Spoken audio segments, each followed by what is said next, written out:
ધારાસભ્ય કિરીટ પટેલ ભૂખ હડતાળ પર ઉતર્યા છે। ઉત્તર ગુજરાત યુનિવર્સિટીને લગતા મુદ્દા મામલે તેઓએ ભૂખ હડતાળ કરી છે। ઉગ્ર સૂત્રોચ્ચાર સાથે ભૂખ હડતાળ કરવામાં આવી છે।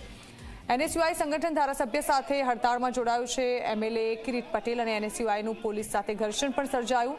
એનએસયુઆઈના કાર્યકરે પોલીસકર્મીને થપ્પડ મારતા વિવાદ સર્જાયો છે। મહત્વનું છે કે યુનિવર્સિટીની હોસ્ટેલમાં દારૂની મહેફિલ મામલે જવાબદાર સામે પોલીસ ફરિયાદ કરવાની માંગ ઉઠી છે। વિદ્યાર્થીઓને યુનિવર્સિટીમાં રોજિંદા કામ માટે પડતી મુશ્કેલી ઉકેલવા અને યુનિવર્સિટીમાં વધતા ભ્રષ્ટાચારને કાબૂમાં કરવાની માંગો સાથે આ ભૂખ હડતાળ કરવામાં આવી રહી છે। જોકે ભૂખ હડતાળની જાહેરાતથી જ પોલીસ તંત્ર સતર્ક હતું અને ચુસ્ત સુરક્ષા બંદોબસ્ત પણ મૂકવામાં આવ્યો હતો।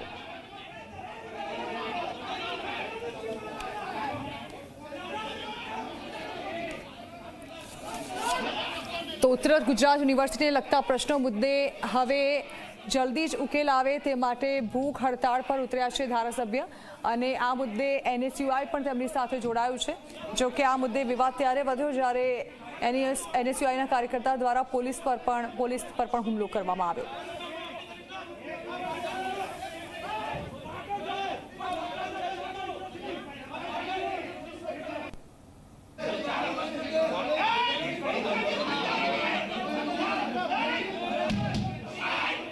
તો આપ જોઈ રહ્યા છો કે એનએસયુઆઈના કાર્યકર્તાઓ દ્વારા ભારે વિરોધ કરવામાં આવી રહ્યો છે। ઉત્તર ગુજરાત યુનિવર્સિટીના પ્રશ્નોને લઈને છેલ્લા થોડા સમયથી એનએસયુઆઈ પણ મુદ્દો ઉઠાવતો રહ્યું છે। જો અમે શાંતિથી ભૂખ હડતાળ કરવાના હતા અને કુલપતિને રજૂઆત કરવા માટે આવતા હતા, પરંતુ પોલીસે જે રીતે પાર્ટી બની અને વિદ્યાર્થીઓ અને અમારા કાર્યકરો ઉપર જે રીતે અત્યાચાર કર્યો છે, જે મહિલાઓ હતી એમને પણ લાતો મારી છે અને એના લીધે કદાચ ઘર્ષણ થયું છે।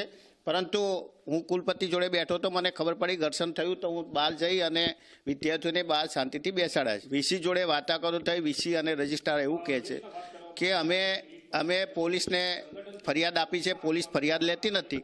તો અમે કહ્યું કે તમારી કોઈ પણ અરજદાર હોય એની રજૂઆત, જો સરકારી કર્મચારી કુલપતિની ફરિયાદ પોલીસ ના લેતી હોય તો તમારે મુખ્યમંત્રીને ગૃહમંત્રીને રજૂઆત કરવી જોઈએ। શા માટે તમે રજૂઆત કરતા નથી?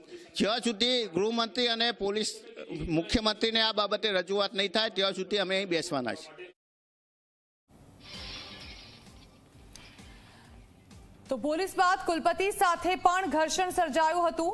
જો કે ધારાસભ્ય દ્વારા કહેવામાં આવ્યું છે કે આ મુદ્દે તેઓ શાંતિપૂર્વક રજૂઆત કરવા પહોંચ્યા હતા, પરંતુ પોલીસ દ્વારા આ મુદ્દે દખલગીરી કરતા ઘર્ષણ સર્જાયું હતું। કુલપતિ અને હોદ્દેદારોએ કોઈ મામલો સાંભળવા તૈયાર નહોતા। જ્યારે આ મુદ્દે રજૂઆત કરવામાં આવી ત્યારે ગલ્લા તલ્લા કરવામાં આવ્યા। તેઓ ઈચ્છે છે કે જે ઉત્તર ગુજરાત યુનિવર્સિટી સાથે જોડાયેલા નકારાત્મક મુદ્દાઓ છે જેનો ઉકેલ લાવવો જોઈએ તેને લઈને આળસ દાખવવામાં આવી રહી છે અને આમના મુદ્દા જે કોંગ્રેસ અને એનએસયુઆઈ વારંવાર મૂકે છે તે મુદ્દાઓને અવગણવામાં આવી રહ્યા છે। ઉલ્લેખનીય છે કે થોડા દિવસ અગાઉ દારૂની મહેફિલના પણ અહીં દ્રશ્યો સામે આવ્યા હતા। ખાલી દારૂની બોટલો મળી આવી હતી ત્યારે તે મુદ્દે પણ વિરોધ કરવામાં આવી રહ્યો છે।